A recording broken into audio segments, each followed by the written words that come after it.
थोड़ी देर के बाद बाजू चील जंगल के सभी पक्षियों को जमा कर लेती है और बाजू चील काफी ज्यादा गुस्से में होती है। क्या बात है बाजू चील, तुमने हम सब पक्षियों को यहाँ पर क्यों जमा किया है? क्या हुआ है? अब तुम सब पक्षियों का मौत का समय बहुत करीब है। जल्दी बताओ कि तुम सब पक्षियों ने मेरे नन्हे चील के साथ क्या किया है? बाजू चील, तुम हम पर झूठा इल्जाम मत लगाओ। हमने तुम्हारे नन्हे चील को नहीं मारा है, और अगर वे हमारी पकड़ में भी आ जाता तो मैं तो जरूर उसका कीमा बना देता। बहुत परेशान करके रखा है तुम चीलों ने। तुम चीलों को तो हमारे जंगल में ही नहीं रहना चाहिए। कालू कौवे की बात सुनकर बाजू चील को गुस्सा आ जाता है। अब तो मुझे पूरा यकीन हो गया है कि मेरे बेटे की जान तुम सब पक्षियों ने ही ली है। जल्दी बताओ मेरे बेटे की लाश कहाँ है? बाजू चील, हमने तो आज तक तुम्हारे बेटे को एक बार भी नहीं देखा, तो मरने की बात तो बहुत दूर है। बस बस, अब मैंने सोच लिया है। अब मैं इस पूरे जंगल के पक्षियों को खत्म कर दूंगी। इतना कहकर वे बाजू चील एक नन्ही चिड़िया को उठाकर अपने साथ ले जाती है। बस अब तो रोजाना ही बाजू चील 3 से 4 पक्षियों का शिकार करके उन्हें मार देती।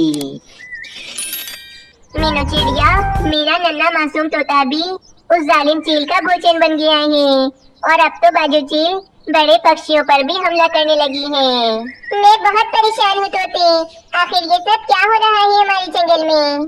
मैं तो पहले से ही कहती थी कि कालू कौवे की जबान बहुत काली है, जो बोलता है सच हो जाता है।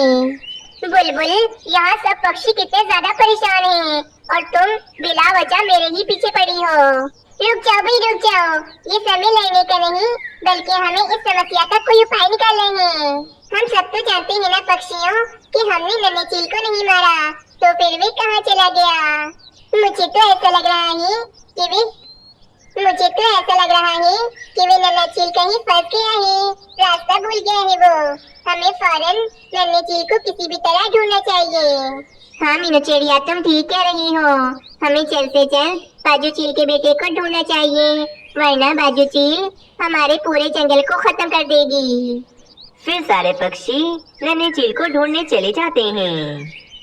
काफी देर हो जाती है, परंतु नन्हा चील तो कहीं नहीं मिलता।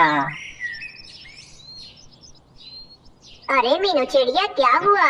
किसे ढूंढ रही हो तुम? मीनू चिड़िया उल्लू वैची को सारी बात बताने लगती है। ये है समस्या उल्लू बेटी कि हमें नन्हा चील कहीं पर भी नहीं मिल रहा।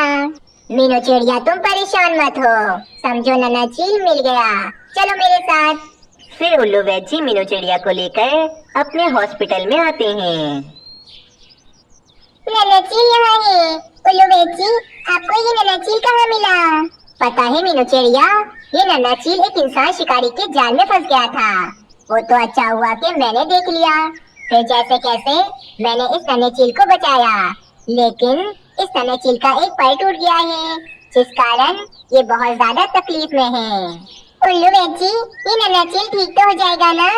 हाँ मीनू चिड़िया, मैंने इसका पैर जोड़ दिया है, बस अब ये कुछ ही दिनों में ठीक हो जाएगा। उल्लू बेटी, मैं अभी बाजू चील और सब पक्षियों को यहाँ बुलाकर लाती हूँ, देखना सब पक्षी खुश हो जाएंगे। नहीं नहीं मीनू चिड़िया, तुम सिर्फ बाजू चील को लेकर आओ, क्योंकि ये नन्हा चील काफी सारे पक्षियों को देखकर डर भी सकता है। फिर मीनू चिड़िया बाजू चील को बुलाने के लिए चली जाती है। थोड़ी देर के बाद मीनू चिड़िया बाजू चील को लेकर आती है। हाय रे मेरे बेटे, ये तुम्हें क्या हो गया? तुम यहाँ पर कहाँ से आ गए? मामा, मुझे शिकार करना था, इसीलिए रात को मैं शिकार करने निकल गया था। चलो जाकर जल्दी से मैं पक्षियों का शिकार करता हूँ और मम्मा को दिखाऊंगा। मम्मा काफी ज्यादा खुश हो जाएंगी। अरे वाह, ये नन्हा चील तो बहुत ज्यादा ही महंगा लगता है। अगर इसे पकड़कर मैं बाजार में बेचाऊं तो काफी ज्यादा मुनाफा मिलेगा मुझे। चलो जल्दी से अपना जाल फेंक कर मैं इसे अपने जाल में कैद कर लेता हूँ।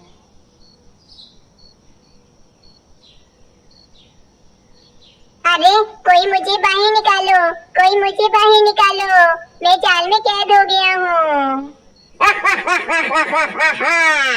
तुझे अब इस जाल से कोई बाहर नहीं निकाल सकता, क्योंकि मैंने तुझे इस जाल में कैद कर लिया है। अरे ये क्या, इस इंसान शिकारी ने तो बाजू चील के बेटे को पकड़ लिया है। मुझे किसी भी तरह बाजू चील के बेटे को छुड़वाना होगा। फिर वे उल्लू उस शिकारी के सामने से भागता है तो वे शिकारी उस उल्लू को भी देख लेता है।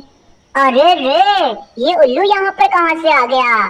चलो इसे भी पकड़ लेता हूँ। इसको बेचकर भी मुझे काफी ज्यादा दाम मिलेंगे। फिर वे शिकारी उल्लू के पीछे उसे पकड़ने के लिए भागता है। बड़ा आया मुझे पकड़ेगा। हा हा हा। चलो जाकर जल्दी से मैं नन्हे चील को आजाद कर देता हूँ। फिर उल्लू वैची फौरन नन्हे चील के पास आता है और उसके ऊपर से जाल हटा देता है, लेकिन नन्हे चील का एक पैर टूट जाता है। अरे रे, लगता है पैर टूटने के कारण ये नन्हा चील बेहोश हो गया है। मुझे फौरन इसका इलाज करना चाहिए। बस मम्मा, आज इनकी वजह से ही मैं आपके सामने हूँ। इन्होंने ही मेरी जान बचाई। अपने बेटे की बात सुनकर बाजू चील को अपनी किए पर बहुत ज्यादा ही पछतावा होता है। चिड़िया, मुझे माफ कर दो। मैंने तुम्हारे जंगल के पक्षियों के साथ बहुत ज्यादा गलत किया। मुझे अपने किए पर बहुत पछतावा है। और उल्लू वैची, तुम्हारा तो बहुत बहुत शुक्रिया कि तुमने मेरे बेटे की जान बचाई। इस तरह बाजू चील को अपनी गलती पर बहुत ज्यादा ही पछतावा होता है और वे पक्षियों